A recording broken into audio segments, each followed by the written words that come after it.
Cinérama. Le cinéma dans tous ses états. Cinérama, bonjour, merci de nous retrouver. Au programme, 2 films qui sont sortis cette semaine. Marvin ou La Belle Éducation d'Anne Fontaine et La Lune de Jupiter de Kornél Mondruczó, qui est un cinéaste hongrois qu'on ne cesse de redécouvrir au Festival de Cannes, tant il nous... c'est pas qu'il nous bouleverse, mais il nous étonne à chaque fois. Samuel, on est bien d'accord sur Kornél Mondruczó, dont on va parler un tout petit peu plus tard. On est tout à fait d'accord. C'est un type tout à fait étonnant. Qui nous surprend à chaque film, parce qu'il change de style à chaque film, il change d'univers à chaque film. Et, il est quelquefois détesté au Festival de Cannes par la majorité des critiques. Il n'y a que nous qui l'avions aimé, je crois, avec Cannes, mais on l'aime. On l'aime. Bon, et on commence évidemment par le film d'Anne Fontaine qui s'appelle Marvin ou La Belle Éducation, avec Finnegan Oldfield dans le rôle principal. Alors, d'abord, voyons un extrait de l'interview de Finnegan Oldfield qui nous parle de son personnage et une sorte la bande-annonce. Bref, on va voir exactement comment il explique son personnage. Ma mère, elle soupçonnait pas du tout ce qui m'arrivait au collège. Qu'est-ce que t'as sur la figure, toi? Il y a eu de la baston ou quoi? Elle me posait pas de questions, elle était pas très attentive. Qu'est-ce que t'as encore le squelette, c'est pas bon? Je suis pas très bien faim. En gros, c'est un jeune qui subit beaucoup de choses dans sa jeunesse, dans son enfance, et qui va essayer de s'émanciper de tout ça et faire quelque chose de cette différence, et qui va devenir comédien et metteur en scène, en gros, de sa propre vie. Moi, je pense que c'est ça aussi qui m'a plu. C'est que c'est pas seulement l'histoire d'un jeune homosexuel qui souffre, c'est aussi l'histoire d'un acteur. C'est pas juste quitter son milieu social dont on vient, parler de sa famille, de tout ce qu'on a vécu qui va nous sauver, c'est qu'ensuite il y a encore de la route à faire. Et une fois qu'on a dénoncé tout ça, une fois qu'on a quelque part ce qui pourrait pour certaines personnes sembler cracher sur sa famille, alors que pour moi c'est une espèce de déclaration d'amour très mal faite parce qu'on parle de gens qui n'arrivent pas à se dire qu'ils s'aiment. Comment est-ce qu'après tout ça, on arrive à retourner voir ses parents, qui on est, quand on a changé de nom de famille, comment est-ce qu'on va les voir et qu'on arrive à parler avec eux, voilà. Un monde, une princesse, vous avez fait de lui, sérieux? En vrai, la journée, t'es même pas foutu d'aller chercher Marvin. Moi vivant, cramera pas une goutte d'essence pour ces conneries de théâtre. Pourquoi il nous fout la honte comme ça aussi avec ses manières de pédé?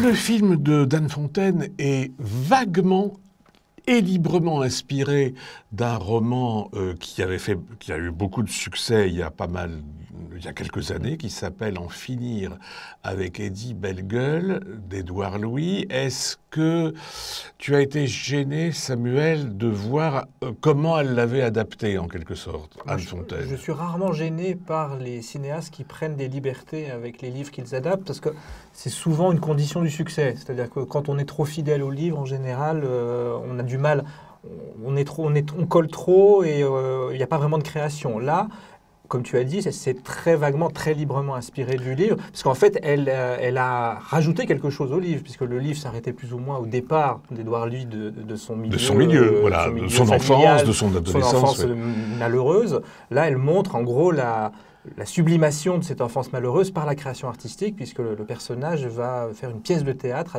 où il raconte, en la romançant, son enfance. Et alors, ce que je trouve très, très beau dans le film, c'est lorsqu'on voit Finnegan Oldfield, qui donc joue Marvin, qui est formidable. Hein. Pour moi, c'est un des plus grands jeunes comédiens actuels. Je sais pas si c'est pas qu'il progresse, parce qu'il a toujours été bon, quoi. Mais en tout cas, il confirme à chaque film vraiment ses qualités. En plus, il fait des rôles assez différents. Voilà. Et là, il a une présence et deux, une très bonne sensibilité.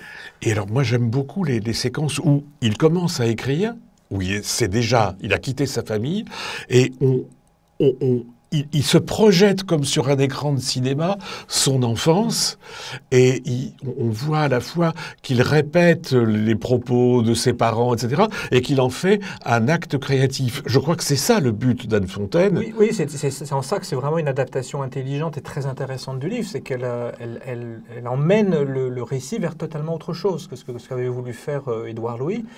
Qui était très bien, bien sûr. C'est un exercice différent, et le film et le livre sont très très complémentaires. Et moi, je trouve que il y a des passages vraiment très émouvant. Alors, on peut lui reprocher, est-ce que, alors abordons est-ce que ce n'est pas une peinture un petit peu méprisante des milieux, entre guillemets, défavorisés, c'est-à-dire le père, la mère qui est là dans les Vosges lointaines, alcoolique, etc. Non, enfin, moi je ne trouve pas, parce que moi, je n'ai pas l'impression qu'elle a exagéré. Enfin, voilà, ça existe, des familles, des gens comme ça. Et il n'y a pas un regard méprisant, parce que les deux personnages du père et de la mère évoluent. Voilà, on voit aussi leur bon côté. Enfin voilà, ce n'est pas seulement c'est pas Folcoche et Thénardier, hein, c'est pas ça. Donc non, je trouve pas que c'est méprisant. Moi, si je trouve qu'il y a la caricature, c'est peut-être un petit peu dans la peinture du milieu intello-chic parisien, où là c'est un petit peu. Alors peut-être. Et je trouve encore plus dans la pièce de théâtre que met en scène à la fin le personnage de Finnegan Oldfield. En tout cas, dans la mise en scène de la pièce, c'est un peu une caricature de théâtre public subventionné, un peu intello, quoi. Voilà. Mais pas dans le texte, dans la mise en scène.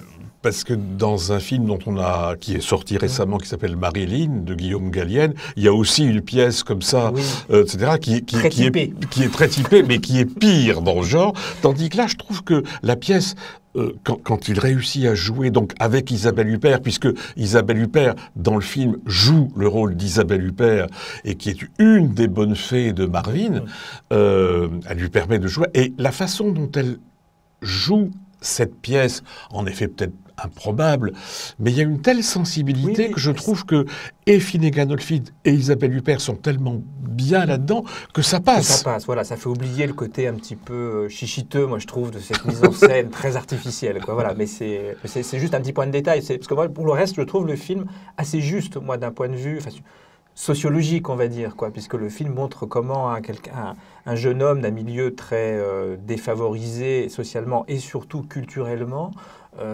arrive à s'en sortir grâce à des bonnes fées, comme tu l'as dit, et qui monte à Paris, découvre un milieu privilégié et socialement et culturellement et intègre ce milieu.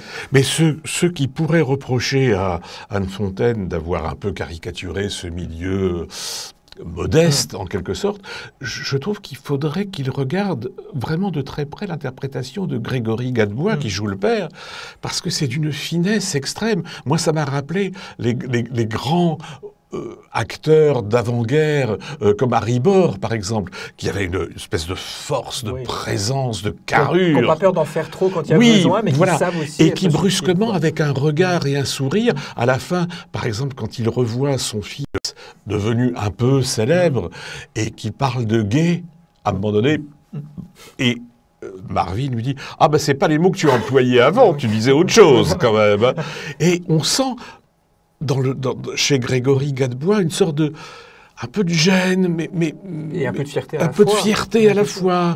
Alors il est là en disant ouais, je disais ça. Enfin voilà, il y a ça. Et puis il y a une séquence que je trouve vraiment magnifique, c'est quand Finnegan Oldfield, Marvin, s'écroule en larmes devant son prof de théâtre, qui est son mentor, qui va devenir son mentor, et qui dit je suis comme vous.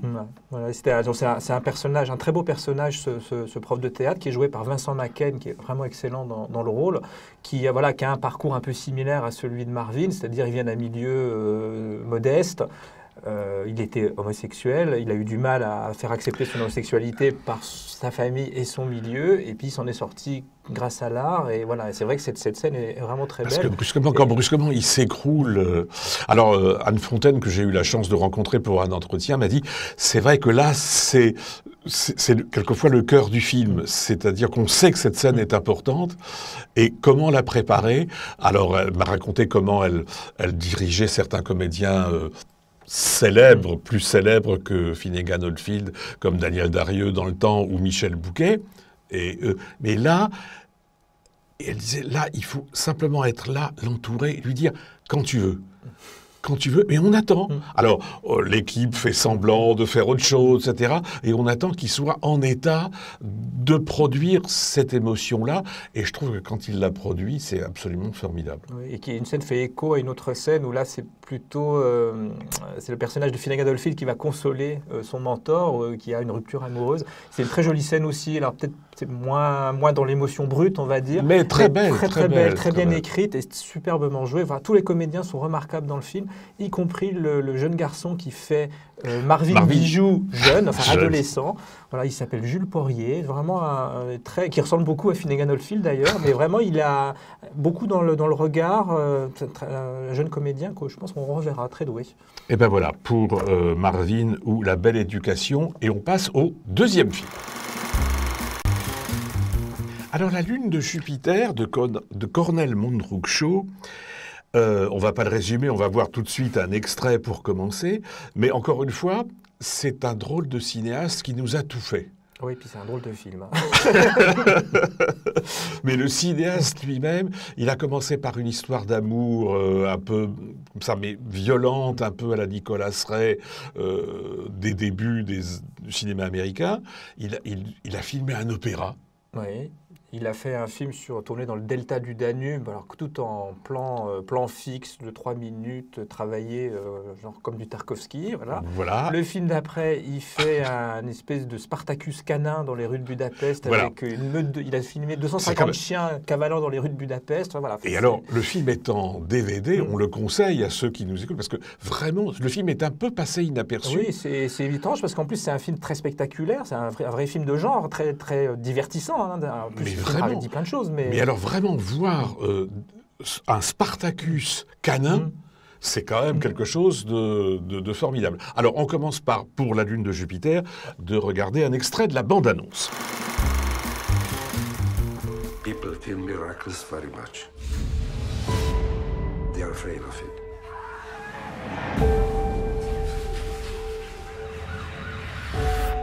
Are you afraid? Yes. No, don't. You have nothing to lose. Stop!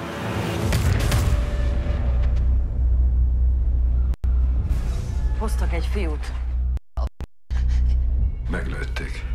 Meglőtték, és valami történt vele.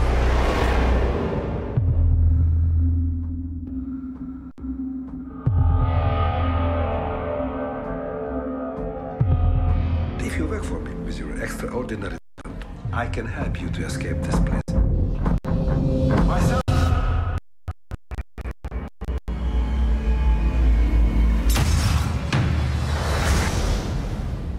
Volt munkatársam, megszöktetett valakit. Ha az 3 napot visszahozom a fiút. Rendben, de nem akarok több felvonást. Get out of this place!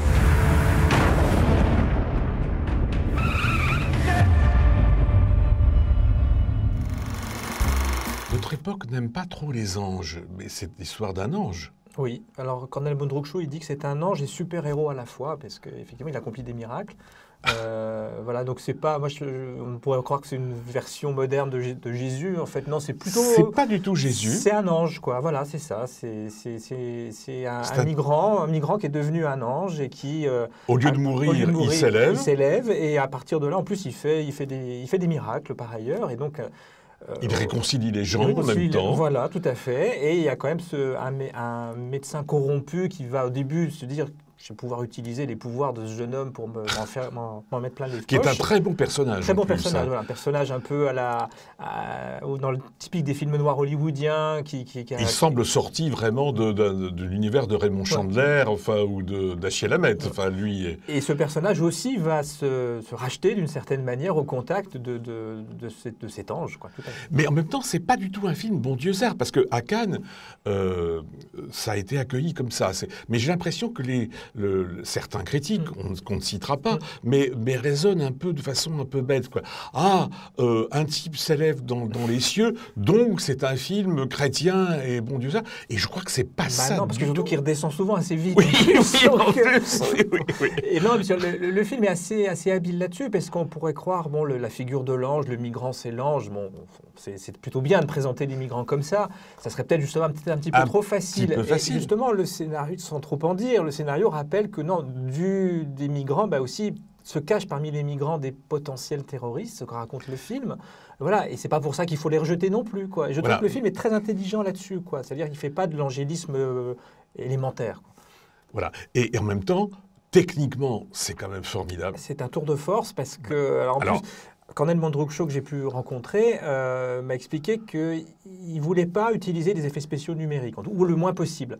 ce qui était la solution de facilité, même si ça coûte cher, mais au moins c'est facile, on met un acteur devant un fond vert et puis après on le fait voler artificiellement à l'image. Non, il a utilisé des grues, il a attaché son acteur et il a essayé de tout faire à l'ancienne, c'est-à-dire des trucages en direct devant la caméra. Ce qui, vu ce qu'il fait faire à son personnage, était quand même assez complexe, quoi. Donc voilà, il y a une idée de défi permanent dans la mise en scène. Pour ça, et puis aussi, c'est des très longs plans séquences avec des dizaines ou des centaines de figurants. C'est virtuose. C'est virtuose. Et la scène d'attentat, si on peut parler de virtuose, est aussi virtuose. C'est vrai. Tension. C'est magnifique. C'est à la fois, et on voit la douleur, on voit l'effroi, on voit tout, avec des plans séquences absolument inouïs. Enfin, oui, qui durent et qui sont, voilà, ça court, la caméra bouge dans tous les sens, mais sans que ça fasse pénible. Hein. C'est pas du Zulawski, quoi. Si on se souvient de Zulawski, où parfois c'était un petit peu trop. Là, non, c'est à chaque fois tout le temps maîtrisé.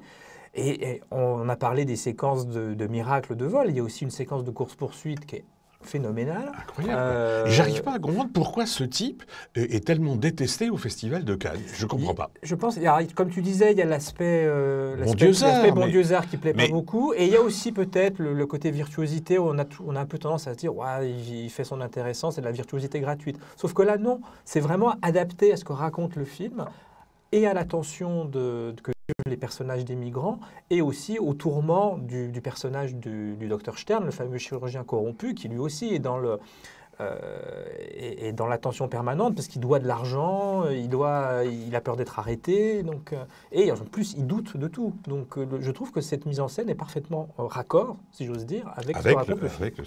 Bon, et ben voilà, j'espère qu'on aura donné l'envie à ceux qui nous écoutent de voir ces deux films, et en tout cas La Lune de Jupiter, qui est moins célébré que le film d'Anne Fontaine, encore que Anne Fontaine, elle non plus, ne l'est pas vraiment. Bon, on passe aux quelques conseils de la semaine. Alors Samuel, une reprise en salle ? Oui, alors un autre film très particulier, c'est Apportez-moi la tête d'Alfredo Garcia de Sam Peckinpah, peut-être son film le plus personnel. Oui, c'est une petite merveille. Alors c'est un western moderne dans lequel il y a presque plus de chevaux, c'est plutôt des voitures, et un personnage, là encore, pas si loin du personnage de La Lune de Jupiter, du personnage du médecin, sauf que là c'est un type un peu revenu de tout, alcoolique, qui exécute un contrat, c'est un genre de tueur à gages, et qui veut récupérer la tête d'Alfredo Garcia. C'est un jeune homme qui a eu le toupet de mettre enceinte la fille d'un riche propriétaire terrien mexicain. Et en fait, Alfredo Garcia, il est déjà mort, et il faut ramener sa tête. Et donc, comment va-t-il ramener la tête au fameux propriétaire ? Donc c'est une espèce d'odyssée macabre, dans un Mexique macabre lui aussi, avec tout ce qu'il y a, comme d'habitude chez Peckinpah, la poussière, la violence. Mais c'est un film fascinant, quoi, avec des scènes dingues. Notamment la plus folle, je pense, qu'a jamais tourné Peckinpah, c'est le personnage de Warren Oates, là, qui a été enterré vivant et qui sort littéralement de la tombe, quoi. Ça, c'est vraiment... Rien que pour cette scène, il faut voir ce film. Alors moi, je choisis un livre de Laurent Delmas, qui est un confrère de France Inter. Il a choisi les 100 films qu'il faut avoir vus. Alors je le présente là, vous voyez, c'est un beau bouquin. Et alors j'adore ce type d'exercice parce que, évidemment, la première chose qu'on fait quand on voit les 100 films de quelqu'un... Télérama a fait aussi, on l'a fait l'an dernier, nos 100 films, et ça a été ô combien contesté. Alors évidemment, la première chose qu'on fait en disant « Ah, qu'est-ce qui manque et qu'est-ce qui ne va pas ?» Alors j'ai trouvé, cher Laurent Delmas, quelque chose qui me paraît, moi, un tout petit peu bizarre, c'est à la 91e place sur 100, un film qui s'appelle Kadosh, d'Amos Gitaï. Alors, j'ai rien contre Amos Gitaï. C'est plutôt un bon film. C'est plutôt un bon film. Mais alors, le mettre parmi les 100, ça me paraît extrêmement bizarre. Mais par ailleurs, il y a tout, le voyage dans la Lune de Méliès en fait, c'est par ordre chronologique. Par ordre chronologique, absolument. Et ça finit par Winter Sleep en numéro 100. Et il y a, en 4e vitesse d'Aldrich, il y a Madame 2 de Max Ophuls, La Ventura, La Dolce Vita. C'est très luxueux, c'est vraiment avec des photos splendides. Donc, je conseille ce livre, mais pour mieux se confronter avec. C'est-à-dire dire, bah oui, il s'est trompé sur ça, il s'est trompé sur ci. Cher Laurent, je pense que tu vas recevoir plein de mails en disant, et pourquoi qu'il n'y a pas mon film préféré? Mais en tout cas, voilà, c'est très... Et puis consulter la liste de Télérama. Oui. Il y en a beaucoup en commun, d'ailleurs. Beaucoup en commun, donc ça prouve que Laurent Delmas n'a pas trop mauvais goût. Alors, Samuel...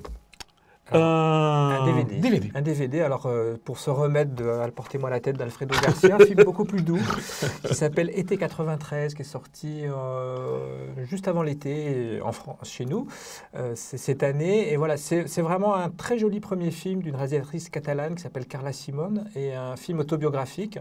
Donc cette réalisatrice a perdu ses 2 parents qui sont morts du sida, le fameux été 93, et elle a été recueillie par son oncle maternel. Et donc, le film raconte la découverte de cette nouvelle famille, de son nouvel environnement. Moi, j'aime beaucoup ce film parce que c'est un film qui est constamment à hauteur d'enfant, sans tomber dans la mièvrerie. C'est-à-dire, ça montre vraiment à la fois le côté merveilleux que peut avoir l'enfance et aussi le côté très dur. La petite fille du film, elle peut être extrêmement dure avec sa petite cousine, par exemple. Et voilà, je trouve que c'est pas du tout mièvre, ça c'est sûr. C'est pas du tout mièvre. En fait, c'est un film sur le travail de deuil aussi. C'est comment cette petite fille qui s'est murée dans le silence et dans l'agressivité, parce qu'en fait, elle a toute sa colère en elle, va petit à petit lâcher prise et accepter la disparition de sa mère. Vraiment un très très joli film qu'on peut voir en DVD chez Pyramide Vidéo. Pyramide. Et donc c'est été 93. Et alors moi, j'ai fini avec Les Demoiselles de Rochefort. Alors vous allez me dire, Les Demoiselles de Rochefort. Encore? Ben oui, parce que d'abord, c'est les 50 ans des Demoiselles cette année, c'est sorti en mars 67. Mais alors là, si vous n'avez pas vu Les Demoiselles de Rochefort, vous n'avez pas entendu Les Demoiselles de Rochefort, là, il y a tout. Voilà. Alors, il y a évidemment la bande, le bande sonore, mais vous avez en version instrumentale, vous avez en version anglaise Les Demoiselles de Rochefort, ce qui est quand même une rareté. Mieux, vous avez les séances de travail de Michel Legrand, où alors vraiment on voit à quel point avec Jacques Demy, il essayait de trouver des thèmes. Et par exemple, la chanson des jumelles, on voit comment ils sont arrivés à cette version que tout le monde connaît. C'est du boulot. C'est du boulot. Et puis des hésitations. Et puis, alors après, il y a aussi des reprises et relectures. Nathalie Dessay, Phil Woods, Johnny Griffin, enfin plein de choses. 5 CD sur Les Demoiselles de Rochefort. Bon, qu'on ne cesse de passer, qu'on ne cesse d'entendre. Mais alors vraiment, là, je crois que on a fait le tour de la question. C'est l'édition ultime. C'est l'édition ultime. On n'en parlera plus. Enfin si, on en continuera d'en parler, mais je ne crois pas qu'il y ait des nouveautés, à moins que Agnès Varda et les héritiers de Jacques Demy nous réservent encore des surprises. Mais je pense que là, vraiment, c'est l'essentiel. Voilà, merci Samuel. Merci Pierre. Et puis, je suis même sûr que la semaine prochaine, nous parlerons de La Villa de Robert Guédiguian et de 12 jours de Raymond Depardon. Pas tout à fait la même chose, un peu plus sérieux, un peu moins, mais quand même tout à fait passionnant.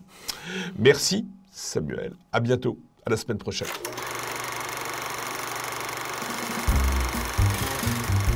Cinérama. Le cinéma dans tous ses états.